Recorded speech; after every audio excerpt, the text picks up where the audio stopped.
Hello दोस्तों, मेरा नाम आदेश और आप देख रहे हैं पल्स अकेडमी। तो चलिए शुरू करते हैं आज की एक और नई वीडियो में। तो आज की जो वीडियो होने वाली है वो हमारी होने वाली है that is the femoral sheath के रिगार्डिंग एंड फीमोरल कैनाल। तो femoral sheath and femoral canal एक इंपॉर्टेंट शॉर्ट नोट आती है जो कि आपके लोअर लिम में आती है, राइट। तो लोअर लिम में जो इंपॉर्टेंट शॉर्ट नोट आती है, एक तो आपकी कौन कौन सी फीमोरल शीथ और फीमोरल कैनाल, राइट। तो इसमें आपकी आती है शॉर्ट नोट, राइट। तो ये आता है फीमोरल शीथ और फीमोरल कैनाल आपको जरूरी है, उसके बाद आप फीमोरल हर्निया वगैरह वो चीज़ें पढ़ सकते हो, राइट। सबसे पहले हम देखते हैं फीमोरल शीथ होती क्या है। तो femoral sheath, it is an funnel shaped facial sheath enclosing upper 3.575 centimetre, right. तो क्या होता है, फेशियल शीथ होती है जो कि ऐसी फनल शेप होती है, राइट।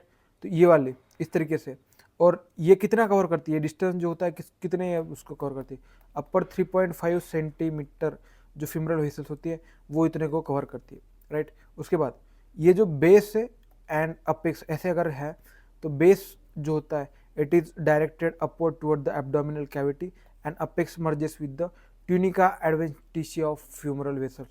तो ये क्या कैसे मर्ज होता है, कैसे क्या होता है, मैं सारी चीज़ आपको बता दूंगा। तो उसका बेस जो होता है वो तो एब्डोमिनल कैविटी है, उसके बाद जो होता है इसका जो अपेक्स होता है वो टूनिका एडवेंटिशिया के साथ मर्ज हो जाता है। तो इतना समझ में आया। उसके बाद उसके देखते हैं anterior wall and posterior wall कैसे बनती है, राइट। तो अगर जैसे ये वाली शीथ है, राइट, तो अगर इस तरीके से शीथ बन गई है, हाँ, तो ये वाली शीथ का क्या होगा, एक आगे वाला कुछ पोर्शन होगा, एक पीछे वाला कुछ पोर्शन होगा। दैट एंटीरियर जो सामने वाला रहेगा, पोस्टीरियर जो पीछे वाला रहेगा। तो इस तरीके से ये चीज़ रहेगी। तो एंटीरियर में क्या आता है, anterior wall of femoral sheath is formed by the downward prolongation of the fascia transversalis. तो फेशिया ट्रांसवर्सालिस जो होता है तो उसका डाउनवर्ड प्रोलैंगिनेशन मतलब फेशिया ट्रांसवर्सालिस रहेगा वो नीचे आएगा तो इसे वो बना देगा उसका एंटीरियर वॉल। वही पोस्टीरियर वॉल को बना देगा, राइट। तो पोस्टीरियर वॉल बना देगा डाउनवर्ड प्रोलैंगिनेशन ऑफ फेशिया इलिया का। तो एंटीरियर वॉल कौन, फेशिया ट्रांसवर्सालिस, और पोस्टीरियर वॉल कौन बनाता है, फेशिया इलिया का। तो ये दो चीज़ें आपको याद रखनी पड़ेगी। मैं उसको डायग्राम के थ्रू समझाता हूँ, राइट। तो ये तो नॉर्मल आपके आगे मसल रही, एक्सटर्नल ऑब्लिक, इंटरनल ऑब्लिक और ट्रांसवर्स एब्डोमिनस, ये तो आपकी मसल रही। उसके अलावा जो फीमोरल शीथ होती है, तो फीमोरल शीथ कौन बनाता है, एंटीरियर वॉल कौन बना रही थी आपकी, फेशिया ट्रांसवर्सालिस। तो ये दिख रहा है आपको, a downward prolongation of the fascia transversalis make the femoral sheath, right. तो ये आ गया। फिर उसके बाद ये फेशिया इलिया का दिखाई दे रहा है आपको ये वाला, तो ये downward prolongation of the fascia इलिया का together form the femoral sheath. तो राइट, तो ये वाला जो है इस तरीके से बनती है पूरी जो है, राइट। तो ये समझ में आया, राइट, ये क्लियर है। उसके बाद फीमोरल शीथ सिमेट्रिकल नहीं होती, राइट। तो सिमेट्रिकल मतलब कैसे, जैसे अगर ये इस तरीके से तो दैट इज सिमेट्रिकल नहीं थी। उसमें क्या होता है, लैटरल वॉल जो होती है इट इज़ वर्टिकल, जो मोर वर्टिकल जो होती है। अगर लैटरल वॉल ये है और मीडियल वॉल ये है तो आपकी जो शीथ रहेगी तो ये इस तरीके से रहेगी, मतलब ये जो रहेगा ये ज़्यादा वर्टिकल रहेगी लैटरल वाली वॉल, मीडियल उतनी वर्टिकल नहीं रहेगी, राइट। तो यही चीज़, medial wall is oblique being directed downward and laterally. तो इसी तरीके से मतलब अगर ये है तो ये सीधी रहेगी बट ये ऐसे ट्रांसफर रहेगी। तो ये लैटरल वॉल रहेगी आपकी, ये मीडियल वॉल रहेगी। तो यही चीज़ कहना चाह रहा था, ये चीज़, राइट। तो ये वाली। उसके बाद देखते हैं, तो उसके बाद जो कंपार्टमेंट, तो कंपार्टमेंट जो होता है तो फीमोरल शीथ आपकी, राइट। तो अगर आप ऊपर से ऐसे देखते हो तो फीमोरल शीथ तो ऐसी रहेगी गोल एक सर्कुलर। तो इसमें 3 पोर्शन किए जाते हैं, राइट। अब ये 3 पोर्शन जो ये हुए हैं तो ये 3 पोर्शन अपने पोजीशन के होते हैं। एक तो लैटरल, अगर ये लैटरल वाला है, ये मीडियल वाला है, तो इस तरीके से 3 कंपार्टमेंट होते हैं। कैसे कि interior of the femoral sheath is divided into the 3 compartment by the anteroposterior fibrous septa. जो फाइब्रस सेप्टा होता है, अब ये जो है इनमें ये जो सेप्टा है ये इसको कहते हैं फाइब्रोसेप्टा, दैट एंट्रोपोस्टीरियर फाइब्रस सेप्टा। अगर मैं डायग्राम में दिखा दूँ तो this is an anteroposterior fibrous septa. Anteroposterior क्यों, आगे से पीछे आ रहे, दैट एंट्रोपोस्टीरियर हो गई, और ये सेप्टा है that is N fibrous septa, that is called anteroposterior septa. ये चीज़ हो गई। अब उसके बाद हम देखते हैं कि कौन से कंपार्टमेंट में क्या क्या कंटेंट है। तो सबसे पहले हम देखते हैं लैटरल कंपार्टमेंट। तो lateral compartment it is lodged with the femoral artery and genital branch of the genitofemoral artery. Diagram में समझ, नर्व, सॉरी, तो इट इज नर्व। तो लैटरल कंपार्टमेंट ये वाला हमारा लैटरल है, ये वाला मीडियल है। तो ये हमारा क्या हो गया, लैटरल कंपार्टमेंट। तो लैटरल कंपार्टमेंट में यहाँ पे क्या दिया हुआ है, that is an femoral artery और genital branch of the genitofemoral nerve. तो ये दो चीज़ें आती है, तो इसमें आती है, राइट। तो ये अगर ये शीथ है इसमें 2 चीज़ें आ रही है, क्या, फीमोरल आर्टरी और फीमोरल ब्रांच ऑफ जेनाइटोफीमोरल नर्व। उसके बाद मीडियल में आती है फीमोरल वेन, राइट। और अभी मिडल, ये मिडल है और ये वाला इसके बगल वाला ये जो कंपार्टमेंट है दैट इज मीडियल, राइट। तो मिडल और मीडियल में कंफ्यूज मत होना। मीडियल मतलब लैटरल और मीडियल वाला, और ये मिडल मतलब बीच वाला जो होता है ये वाला, जिसमें क्या है फीमोरल वेन। वही मीडियल में क्या है आपका लिम्फ नोड, और उसके लिम्फ नोड को और एक नाम है लिम्फ नोड ऑफ क्लॉकेट और फाइब्रोफैटी टिश्यूज उसमें प्रेजेंट होती है। तो आपको डायग्राम में अगर यहाँ पे दिखाई दे रहा है तो ये शीथ है, फाइब्रोसेप्टा है ये वाले, और इसका वर्टिकल वॉल देखिए मतलब मोस्टली हॉरिजॉन्टल है, और इसका जो मीडियल वॉल है दैट इज द थोड़ा मतलब ऑब्लिक टाइप में है। तो इस तरीके से होता है, राइट। तो इतनी सारी चीज़ें हो गई।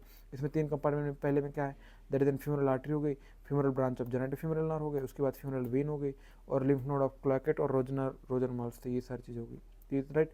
तो इतना हो गया। अगर इसको आप वही ट्रांसफर सेक्शन लेके ऐसे उस तरीके से कर दे तो इसमें क्या क्या होता है, राइट। तो सबसे पहले लेटर में क्या क्या 2 कंपोनेंट थे हमारे, femoral branch of generative femoral nerve, दूसरी हो गई फीमोरल आर्टरी, उसके बाद फीमोरल वेन हो गई, एंड लिम्फेटिक्स और फीमोरल नोड, लिम्फ नोड और लिम्फ नोड ऑफ क्लॉकेट हो गए। तो ये सारी चीज़ हो गई। तो ये 3 कंपार्टमेंट आपके हो गए। तो इतने में हो गया आपकी फीमोरल शीथ कवर।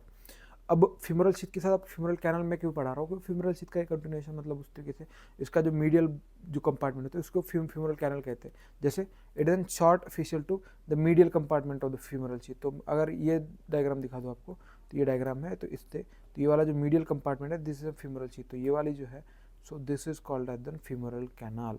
तो femoral canal it is diminish. अब ये जो होता है ये डिमिनिश हो रहा है कहाँ पे, ये डिमिनिश होता है पीछे आगे जाके, ये diminish rapidly width from the above downwards and closely inferior fusion with its wall। तो ये फ्यूज हो जाता है आगे चल के और ये डिमिनिश हो जाता है। तो ये वाली इतना ही पोर्शन उसमें रहता है, बाकी सब जो होता है डिमिनिश हो जाता है। तो इतना ही कम कहना था, right. So it diminish rapidly in the width from above downwards and close inferior by the fusion of its wall।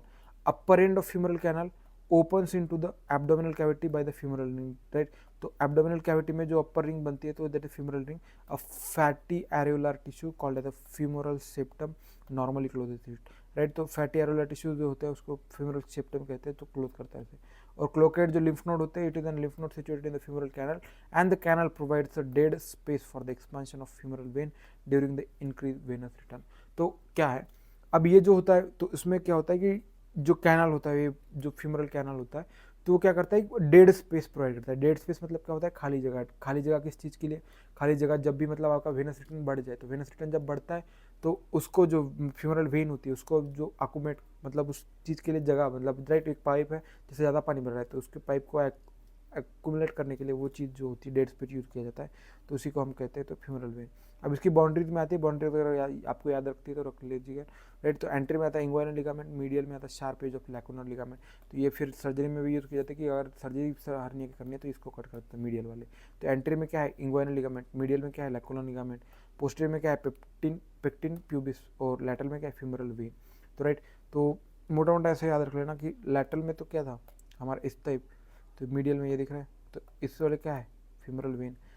Lateral में क्या है, that is an femoral when, वही हो गया। आपका मीडियल में क्या है, लैक्यूनर लिगामेंट, तो इसके अलावा इस साइड जो होगी लैक्यूनर लिगामेंट होगी, और फिर आपका पीछे क्या है, पेक्टिन प्यूबिस, और आगे क्या है, इंग्वाइनल लिगामेंट। तो इतना ऐसे याद रखिएगा, राइट। तो उसके बाद जो होता है, तो below the inguinal ligament the canal lies posterior to the saphenous opening and thin cribriform fascia and anterior to the fascia covering the pectineus muscle. तो ये सारी चीज़ें उसमें होती है, राइट। तो इसके साथ हमने फीमोरल कैनल और फीमोरल शीथ ये दोनों चीज़ें देख ली। अगर आपके रिगार्डिंग कोई भी आपको डाउट हो तो कमेंट सेक्शन में पूछना ना भूलिएगा। और अगर ये वीडियो पसंद आया और ऐसे वीडियोस आप देखना चाहते हो तो मेरे चैनल को सब्सक्राइब कर दीजिएगा। और thank you so much for watching this video, thank you so much.